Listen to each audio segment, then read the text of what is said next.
The asset type is one of the reference types that allow you to represent and interact with Algorand standard assets within your contract. Let's explore its properties and methods in detail. To use the asset type in your contract, you'll need to import the asset type from the AlgoPy module like this. First, let's talk about the balance method.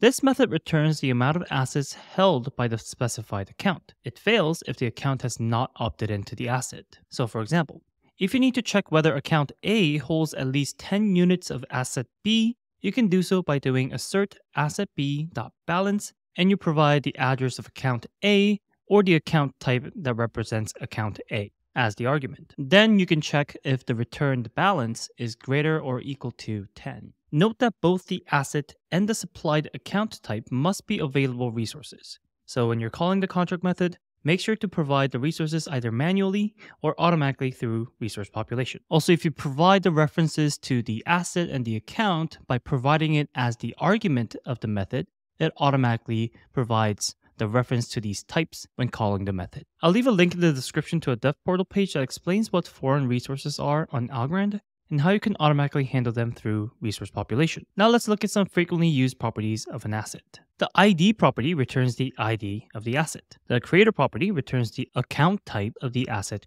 creator. The name property returns the name of the asset, and the total property returns the total number of units of the asset. There are also other properties available for assets, so pause the video if you would like to see what they are.